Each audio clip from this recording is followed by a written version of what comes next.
Hey everybody, it's the Doctor here with Typical Manga Fan, and this episode of the Typical Manga Review is dedicated to One Piece, Chapter 813, The Tea Party Invitation. And we open up with our cover page, The Decks of the World. This time it's the Twin Cape, the entrance to the Grand Line with Crocus and Laboon. And Laboon's just having a whale of a time. Ha ha ha. Thank you. So I actually have a question. So Crocus was a part of Roger's crew as his doctor, right? Right. Does he have a bounty on his head? Don't know. If there is, we haven't heard about it. I mean, they probably would be, because if people got killed, like Tom got killed for just making the ship. So Ace got killed for just being his son, unborn at the time. Yeah. So Crocus, for actually being part of the crew, should probably have some type of bounty, don't you think? Yeah, he may, but it's like at this point, like he's obscure enough that maybe they haven't realized who he is. Because I mean, hell, Rayleigh was on an island for was on some bounty for how long? Yeah, but he's ridiculous. I mean, I see things about we know that he's ridiculously powerful and everything, so he can always get away. But how powerful was Crocus? Don't know. I only ever saw him armed with a spear. Yeah. I mean, he might not have been a fighter, but at the same time, I don't know. Yeah, but even in One Piece, even though you have the skills of a doctor, you always the other skills be a fighter, right? I mean, it's like kind of the thing here in One Piece. It's shown in manga and anime. Yep.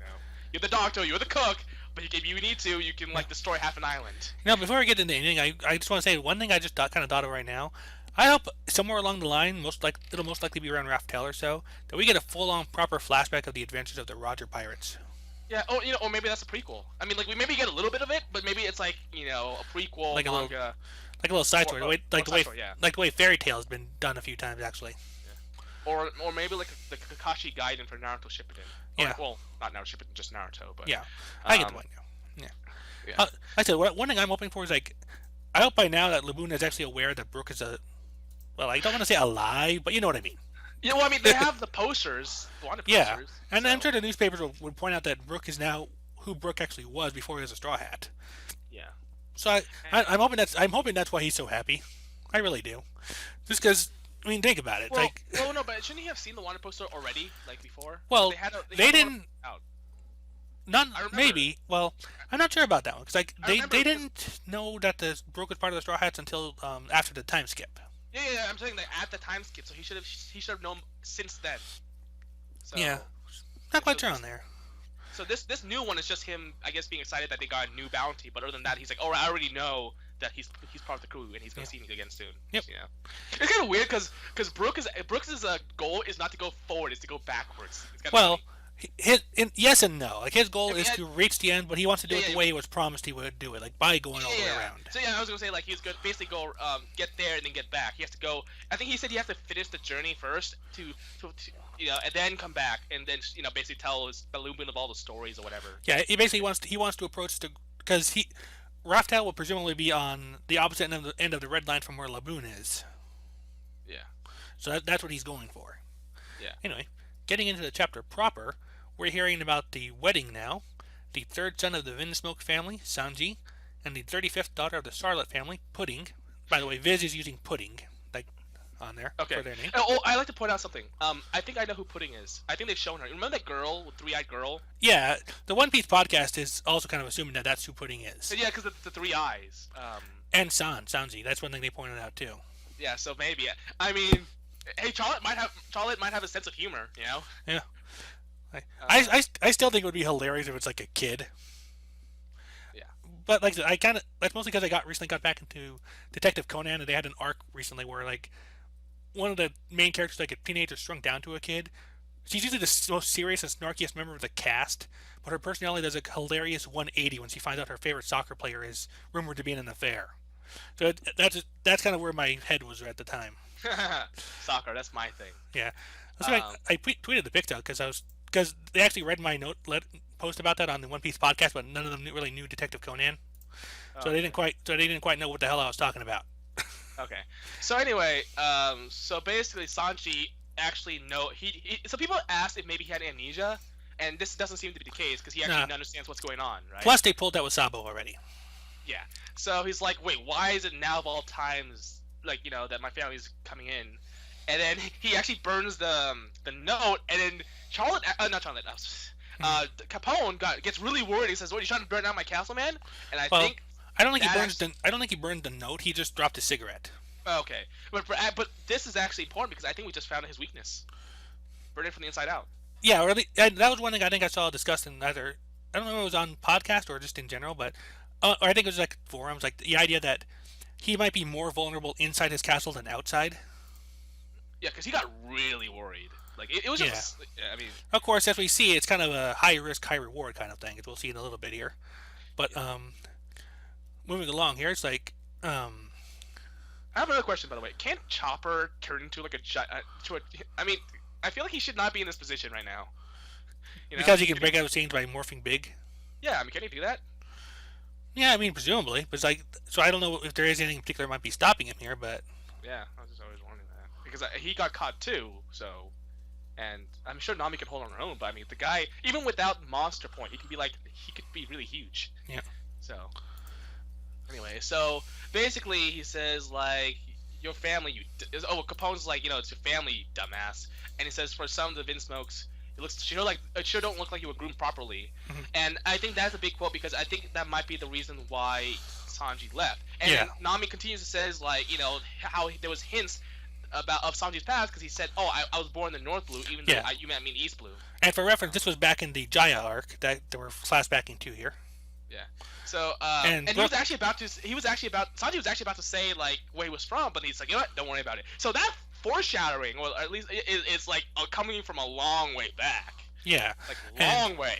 and How many chapters is that? they also bring up a very important fact that has not gone unnoticed by fans since, where Nami points out that they met Sanji in the East, but he was born in the North, and Brooke points out that that's actually a big deal. Actually, she also notes that she always thought something was odd about that story, and Brooke notes the obvious fact that you would have to cross the red line to get from north to east. Yeah. But I mean, how would he have done that by like? Well, here's the thing. So when how he got shipwrecked with Zeph, Yeah, was that in East Blue? I don't know. Like we don't. I'm not sure if we know which one it was. So that could go either way until something tells us on here. But it's like, Because how would he cross the red line as a kid? Like yeah, how did he do that? Like he wasn't as powerful as he is now. So it's not yeah. I guess that's just to show how dedicated he was to getting out of there. And Caesar brings up the next big point, which is Charlotte is Big Mom's family name, so the bride is going to be one of her daughters, which makes Chopper realize that they're going to become family to one of the four emperors. And Caesar goes on to point out that if that happens, if they're linked by marriage from one to the other, Luffy will be considered a de facto underling of Big Mom. I don't think. I don't think that. I think that's technicality doesn't really matter because we just like screw you. Like it's a Yeah, world. It's a pirate. They're pirates. Who the hell cares, right? Like, yeah. why I would mean, they adhere to like rules like that? yeah. I They're mean, pirates. on the one hand, back in the Davy Backfight arc, I think they might have adhered to it because that was like an actual pirate custom, and that might be here at the same. But at the same time, as Sanji immediately points out, yeah, don't think you'll for a minute you'll get to scoop up the Straw Hats just like that. Our captain ain't the type of man who would tolerate being anyone's underling. Well, didn't he Luffy's the man who will become the pirate king. Yeah, didn't he publicly declare war against Big Mom? I mean, That's actually one thing I wondered about. Like this whole thing, I almost wonder if Big Mom's main motive is bringing Luffy to heel because of what happened with that, and this whole Vinsmoke thing is just a bonus. yeah, because I mean, like She's again, petty what enough. I mean, Luffy is not the type of guy who would follow these types of rules if it comes down to this type of situation. I don't think, right? So he'd just be like, whatever, punch you in the face, you know? Yeah. It just seems a little too like they're assuming Luffy's gonna do a lot of things like follow rules and stuff like that. I think the David Backfight thing is just like a one-time thing. It's just for fun. Yeah. This thing is more serious, and remember, like Robin said, I'm gonna go with the government, and he's like, no, you're not. Yeah. You know, That and I was a think this, slightly different situation than this, but at the same time, it's also pretty similar to this, as we'll but get what into I it. was saying is that Luffy doesn't care about rules or deals or Yeah. any of that bullshit. He will get his friends back if it comes down to it, and will fight whoever it takes. He declared war on the whole government. What stops him from declaring war on Big Mom? I mean, Big Mom is a pirate herself. She should understand, like, these guys are out there. They're dangerous for a reason. He needs a $500 million bounty. Oh, not dollar, berry bounty on his head. So, and he has the grand fleet. There's no way in hell. Yep. Also, a little side note on here, just kind of not really related to anything, but look at the background of this page, and you'll see this portraits on the wall. They're Yeah, I pictures saw of that. Bays, yeah. Who? Capone. Oh yeah, okay. Self-portraits. But Yeah. anyways, we're going along here. Sanji's like, all right, our little talk is done. You can have Caesar, but we're going. Wait, what? Caesar. Like, no, you. And then it goes like, there seems to be a grave misunderstanding. All I've done is show you your invitation. I haven't asked for a no, yes or no. We're inside my castle. And You've yeah, already been captured. and it turns out that he can actually control his body outside as well as from the inside. Yep. Like, ooh. And Um, he can also control the inside of his body Pika style. actually, even better than Boo, because Boo couldn't actually control his body outside when he was inside. So actually, he's better than Boo in that regard. Yeah. And like I said, my first time when we started seeing him like manipulate the inside as a way to threaten everyone reminded me of Pika, like how he can control the stones. And I just realized something here. Look at the fire on the chandeliers and the candles when everything's wrapping around Sanji. They're turning into knives. Okay. That is like okay. I don't know. It's just how does that work? Is this Well, he can manipulate anything inside the castle. So yeah? that's why. And then he also tries to suck Nami into the floor as a threat. I'm kind of distracted by the. I was kind of distracted by the portraits because I noticed I definitely was I did notice the first portrait the second portrait, but the first portrait he was in a really weird pose. Or it was a weird face. I don't know. Like it looked like his nose was like. Like with his nose up. Yeah, it was weird. Like when you told me about that, I was like I understood. I didn't. I already knew that the portrait on the bottom was him, but the first one was like, what is that him too? Because it looks weird. But anyway, so yeah, so they're both getting sucked in. I'm like, and then she and I guess he's just doing it to demonstrate his power. That's all. Yeah, and another underling here, named Vito shows up. Monster Gun Vito, by the way. Which Oh my gosh, it's another mob name because I think Vito was the name of the Godfather, right? not the Godfather himself, but definitely in there, character. But another thing on here is like because of the nickname, people are wondering if his gun has zone powers. Yeah. Okay. Wait. What do you mean not Godfather himself? Like that was his name. Wasn't it Vito Corleone? I don't think so. Vito was a brother, I think. No. I'm sure it's Vito. Michael Corleone was the Godfather. Michael, Sonny, and Vito, definitely but not. Michael was the brother. Like he was like I think he was like the incompetent one. No. Michael is the main one, and I just checked. Vito is the Godfather. Oh, Don. Oh, yeah, I just pulled it up myself. Don Vito Corleone. Okay, I thought there was a Vito in there somewhere else in there too, but that might be a son. They named like a junior. And yeah, Oh, I think I'm mixing it up with Fredo or Frito. Fredo. Yeah, Fredo. That was his name. Yeah. Is it Fredo or Fredo? Okay. It's Fredo. Whatever. I don't know. Okay. I haven't seen the movie, so I don't know how they pronounce it Yeah, in but there. Vito is the Godfather. That's basically it. Okay. Anyway, like I said, because of the nickname and because apparently one of the guns seems to be having a sound effect, people think the gun, at least one of those guns, might have a zone power. Okay. And he explains with a lot of raros. That's like the sound of like tongue turnings. Like there's a JoJo clip you can watch with that. Anyway, um, he points out that Big Mom, or Mama as they call her, hates two things: bitter treats and tea party no-shows.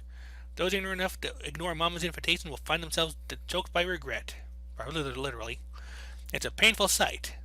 Like, a tea party invitation from Big Mom is essentially a summoning, an order to come here. And after all, they say that even the demons of hell will come when called to Mama's tea parties.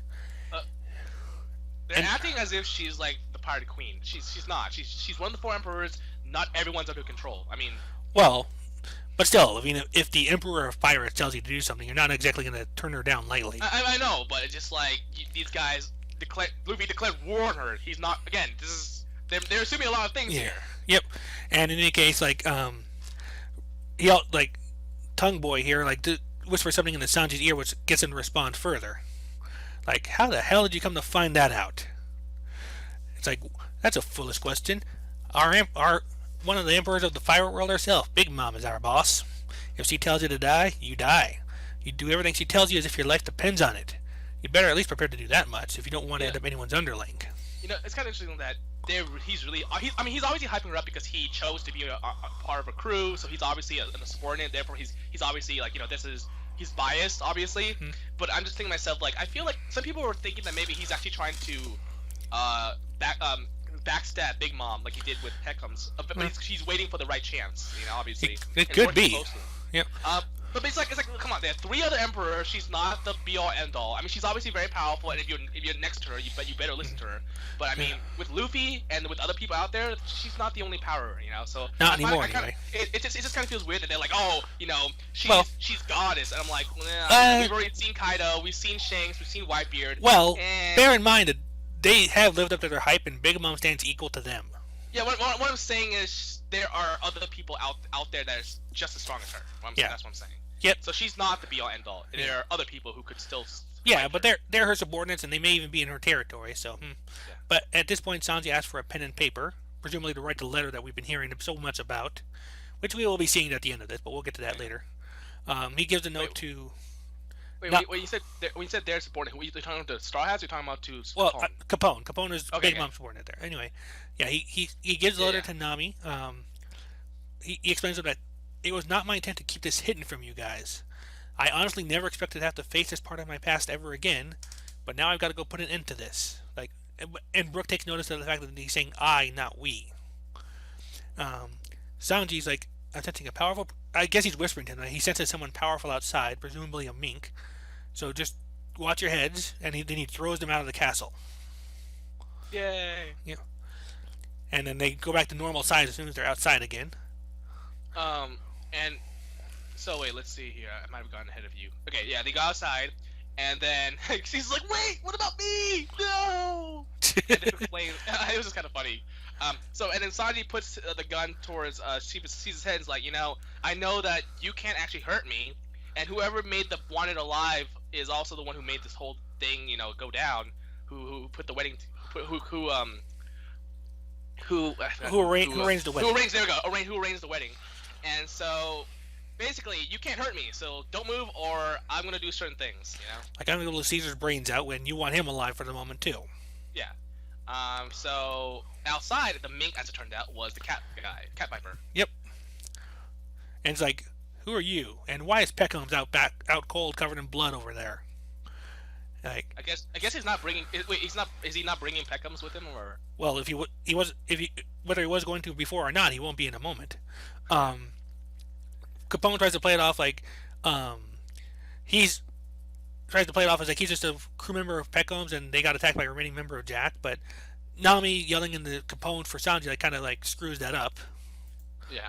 And then so Sanji says bye bye, and this is my problem. I promise I'll be back. Tell everyone I said hi. So and then Capone gets the hell out of there by turning into a tank. Question. I saw a couple of notes on this one. Did he transform into a tank, which is not something you would think a castle could do, or did he just have tank treads somehow hidden inside the castle that came out? I think he just. I don't know. Yeah, that's weird. I'm sure they'll. It's not really. It's semantics, really. Yeah. But so they Wanda's like, do you want us to chase him? And he's like, no. Brooke's like, no. Even if we were to catch up, he wouldn't come back. And this is like, well, this reminds me a lot of the Robin thing. Right down to the bad correspondence by Sanji. Yeah. So basically, the note says, to my buds, there's this chick I gotta see, real quick. I'll be back. I promise. Sanji. I know, that makes me think of Water 7 specifically because of his letter's end. Do you remember that part? Yeah, you told me last week. Oh, I did? Yeah. Huh. By the PS, if you're not Nami and you're reading this, go to hell. Yeah, then like Nami picks up the letter, like it's a big stack of papers. All right, so if I know Sanji, most of this is just some worthless love letter. So the important part will be about here. P.S. He puts all the important stuff in the P.S. Yeah, but anyway, so I mean, look. So there's 2 ways you can look at this. Either he thinks that he can do this on his own, and he's always going to come back eventually. Yeah, and this is different from Robin in the sense that Sanji has every desire to want to return to the crew. Yeah, and the second thing is, this could be like a note saying, you know, at first glance, like saying, look, leave me alone. I gotta do this my own. But maybe it's like a secret way of saying, Luffy, come help me or something, you know? Because he knows Luffy's gonna come right after him or something eventually. Well, they did that in Strong World. I didn't see Strong World, so. Yeah, Nami pulled that. But anyway. Okay, and I think did anyone else do the same thing with that? Where like, oh, I gotta go, I'll be back later. I forgot. Don't think so. Okay, well, anyway, so it does bear a lot of resemblance to the ramen, although there are differences. But I mean, I think like people were saying, is this new next arc gonna focus only on Sanji? I'm like, no, look, Sanji is popular, but he's not the main character. The crew is going to go and find him. He's not going to do. Yeah, We're not going to have a year of just Sanji and Luffy sitting in the background, just being like waiting for him to come back. yeah. That's not He will be the central character of this arc, but he's not going to be the focus. Like he's not going to Yeah, be well, where we stay. it's like Robin. Robin was the central character of the Enemy's Love Yacht. We had a flashback, we had a character development, Yeah. we had everything, but it was still a Straw Hat coming and doing stuff. So it's the same thing. Like, yeah, it's gonna revolve around Sanji, his history, and his character, but Luffy's gonna be there fighting and get alongside him. It's not like that'd be boring also because Yeah. One Piece is about the friends, they're about the crew. So having a Right. loner type of thing is the only time that ever happened where it was a loner situation was the Marineford arc, and that Yeah. was. But even then, like you had him still meet. It's Luffy. He's the main character, and he made friends, and you still had all those Straw Hats in there. As it would switch scenes. Yeah. So like that's not gonna happen with this one. We're gonna see basically like Robin, except we're gonna have Luffy.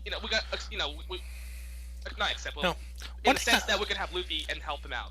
One thing I'm wondering myself right now, like how will Peckhams fit into this? Because with Capone's backstabbing, he's just become a wild card. I was gonna say this. He's gonna probably lead them to wherever Sanji went. Yeah, I don't think he's gonna turn on Big Mom No, per se. No. He'll just say like, look, I'm only gonna do this to get back at Capone. Other than that, you're on your own.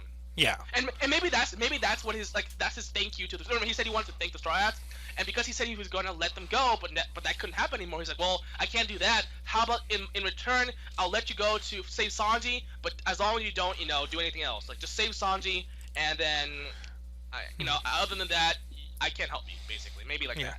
Like I'll point you in the right direction, but from there you're on your own. Yeah. And if you attack anywhere, I'll have to defend Big Mom, but I'll just say here you go, and like giving them just a note where to go. So it would make sense, like Yeah. But yeah, I think that's I remember when he said when Pet Comics was like left there, I was like, I think that's where he's gonna go, But we haven't seen him yet in the present. Yeah. Like I But said, we need to know where he's gonna go. So yeah. I wonder if Law's gonna end up being treating him or something. Now that I think about it. Well, Chopper's been there, so that's gonna be an issue. Yeah. So. Yeah. Wait. Sorry, I didn't hear that one. Oh, I was wondering if Law might treat Peckhams in some way, but Chopper's there, so that's not really necessary. Yeah. Well, I mean, hey, double the doctor, right? Yep. I still wonder if they can find the limbs, because or no, actually even better, like, you don't even need the limbs. Like you can just find a different limb, right? Because he can actually put different body parts on other people. Do you mean for the Cat Viper and Dogstorm? Yeah, right. You don't even need their original body parts. You can just find something else, right? Well, it's been over a week though since that point. The limbs might have rotted enough. No. What But I'm I mean, saying is different ones, yeah. But yeah, that's like he doesn't need the original limbs. That's what I'm saying. Like he could just find another one, because that's what he did in Punk Hazard. He just gave everyone new limbs. yeah, entire so bottom halves. Yeah, pretty much. Like I think he just exchanges it with air, basically, right? Or something like that. Like if you're in, he can create the room and he can do whatever he wants inside of it. Then he could also switch body, like souls. Like remember, like they would switch minds. So, like that was like, if you could do that, I think we could find a body part for you somewhere. So anyway, so yeah, Anyway, so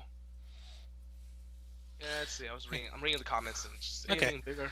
Yeah. Like this is mostly a move along chapter. Like this, it had quite a bit in there, but it was mostly for the purpose of getting the plot moving. Hey, I was thinking they actually want to point out, like, maybe the reason why she calls them Big Mom calls the girls her daughters is the same way that Whitebeard calls his crew his sons. That's been brought up, but at the same time, it seems it's not quite the same organization. Like Whitebeard considered all of his subordinates his family, while Big Mom, maybe they could be like her most trusted subordinates. One. Yeah, because she ate one. Yeah, Whitebeard would never have done that. Even I don't even think he's capable of, like, physically of it. Well, I mean, not obviously not. What I'm saying is he was even forgiving when one of them actually stabbed him in the stomach because of a misunderstanding. And he's like, no, I forgive you. You're my son. So he was actually really forgiving. He genuinely loved his son. It wasn't just a title. He actually treated them as sons. Right, and that's why they were also loyal to him. Yeah. So I mean, obviously, Capone being all you gotta listen to Big Mom is just him being a little of ironically a mama's boy. Interesting enough. Yeah. But I don't know if that's not. Okay. Wait. Not funny enough. Mental note: reserve that for nickname later. Mama's boy. Well, yeah, not for the crew. But yeah, I misused the term ironically. It was just definitely. Yeah. So, but yeah, I mean, so he was just being all like, "Oh, Big Mom's awesome," and Luffy's gonna show him why that's not the case. Yeah. But like I said, there's not really like much to theorize here because we're actually in the process of getting answers and things like that going along. So next week I imagine we'll probably be coming back to the present because now we'll see. It just occurred to me that's probably why Luffy and Zoro didn't take the letter too seriously. Like it's like Sanji just telling him, "Hey, I'm off to do this. I'll be back." Like that explains why they didn't take it like very seriously at first. Yeah. Yeah. I mean, not that they would anyway, but Sanji's like, "I'll be back," and they trust him. So yeah. Well. I mean, that's the thing though. If they're gonna do it that way, then it kind of makes an implication that they're not gonna help him out. Well, So I think now that they know that there's Big Mom involved and all that, there might be something else going on. yeah. But they may not. They may not like drop everything to go do it. But they may at least take some time to prepare and figure out what they're going to do now. Okay. So Because are we gonna they're take out Big Mom in this next arc or something? Because that's really quick. yeah. I mean, I could see that as like the next big goal. At the very least, I think there will be some stuff to wrap up here in Zoe first. Yeah, I know. I mean, he had such a hard time with Doflamingo, and so Yeah, um, and and don't presumably, forget Jack's still around too. yeah. Oh, I mean, we know they say he's dead, but we all know better. Come on. Hell, even the characters in the story know better. Yeah, I know, right? Yeah, So yeah, yeah, we'll definitely see what's going on there. yep. And with that done, that has been our review of One Piece chapter 813. Um, what was the title of this one again? I'm sorry. Oh yeah, the invitation to the tea party. I blanked on that. That's One Piece 813, the tea party invitation. Um, Go ahead and take us away. Bye.